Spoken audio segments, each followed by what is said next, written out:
everyone, this is Sarah and welcome to my vlog.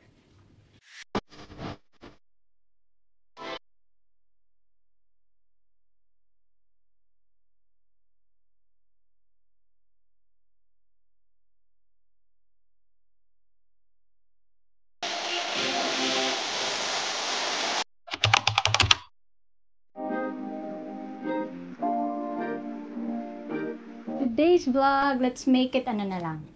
Light, fun, and thrilling. Wow! May pa-thrill si Sarah G. Uy, may ganun. What makes me smile? Siyempre, number one yan, si Amara. Parang, when I wake up in the morning, parang, when I see her face, sobrang, she brightens up my day. Iba-iba yung feeling na meron ka ng anak. Iba na, wow, mother! Motherhood na ang ating peg. Iba. She changed my life talaga. Parang, yung very cliche man, pero yung para kanino ka bumabangon, sinasabi nila daw. Ako ngayon kay Joey Amara. She's my life. And she makes me smile nowadays. And a lot of wonderful things pa. Grabe, ang daming blessings. Yun. Kaya, yun. Kung nakikita niyo na, lagi ako nakasmile nowadays kasi maraming reasons for me to smile. Yun.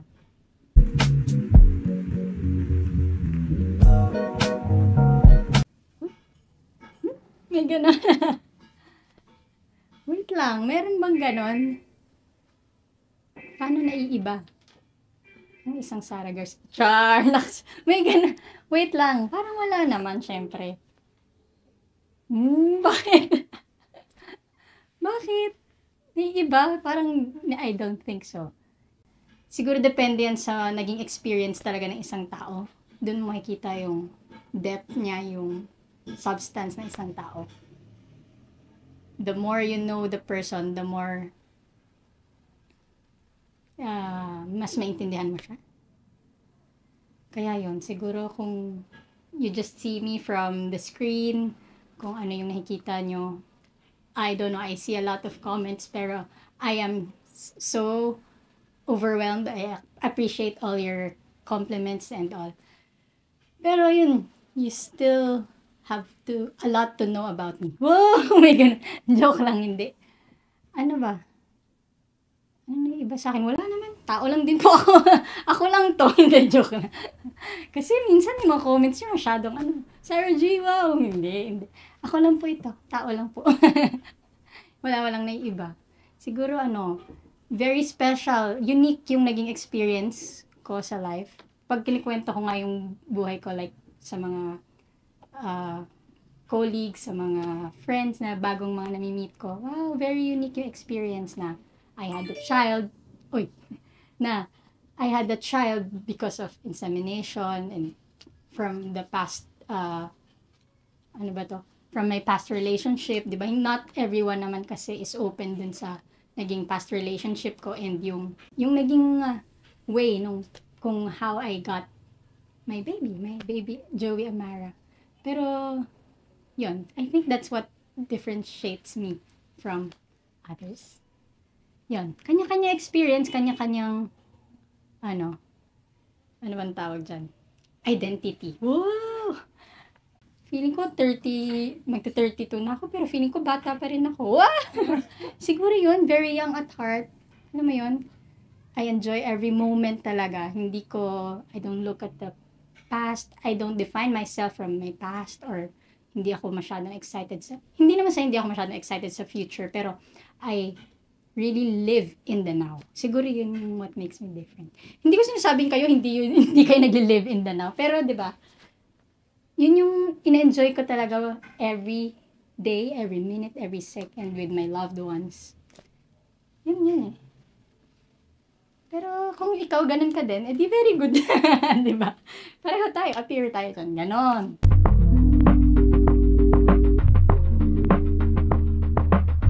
Oh, myself. I love you. Hindi, joke lang. Ano ba? Ayan. Hey girl, you've been through a lot. Wow! And I'm so proud of you. Na, umiyak. Naiyak pala, hindi. Advice hindi naman sinabing kausapin mo yung sarili mo. Advice. Siguro, anong tawag sa ganun?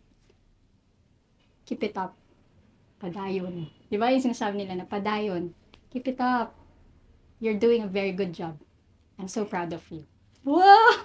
Very cliche na mga sinabi ko, pero that's what's happening in my life right now. I'm keeping it up. I'm moving forward with grace. Kaya, yun. Keep it up, Sarah. I'm so proud of you. Yun. Kasama kayo dyan.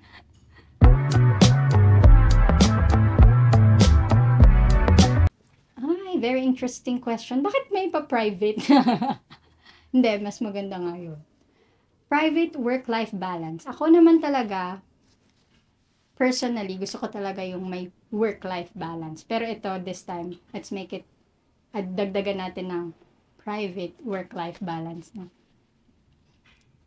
Kasi, for the past years, masyadong na-publicize yung aming life and all, and meron din namang consequences, and it's up to us how to handle it.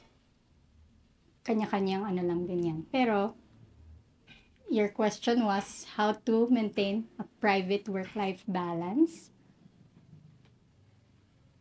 I can't say it's easy for me kasi nga ako pinapractice ko talaga yung work-life balance, pero i-add natin yung private.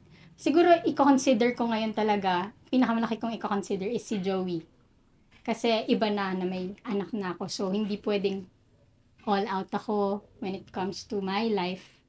Kasi yan, siya na yung nakasalalay. So, she's a very big part of me, and I don't want her to be in trouble sa kung anumang mga ipapasukin ko, mga decisions na gagawin ko. Siya dapat lagi yung i-consider ko.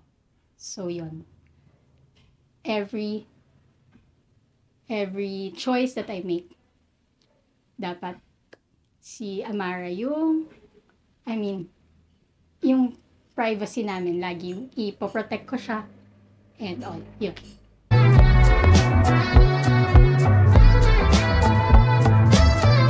First of all, I'm so excited to be back. Wow, I'm finally back sa vlogging.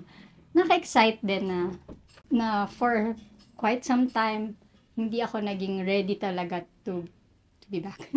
Pero I think, darating din na talaga yung time na you'll be ready. Wow! And I think this is it. Same pa rin. Yung pala. Hindi. Siyempre, again, si Joey ang ating kasama ngayon. So, this is going to be very exciting, very, mom life na tayo. Mom life na. Pero, yun nga, i-expect natin na Joey is going to be part of that. Yung mga everyday vlogs pa rin.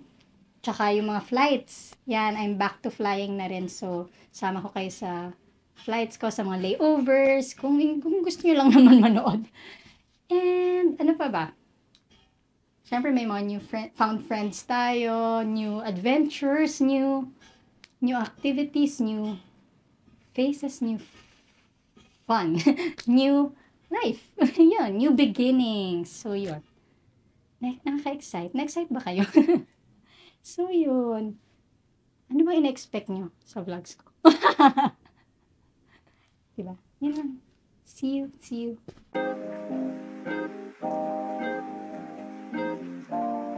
TMI.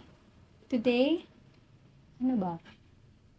As in today yan, diba? Pang Gen Z ba yung tanong na yan? Gen Z kayo, no? Alam mo yung TMI? Anong TMI mo? Sige. Sample. Sample. Dapat may tig-isa tayo. Dito namin ginawa yung first shoot namin sa house ni Ate Mau. Kaya, very unforgettable to. Diba? Sasabihin ko din yung address, tsaka yung too much information. Pero yon, I'm so happy and blessed na this is going to be the start, the beginning. And I'm with them. Yun. Too much information.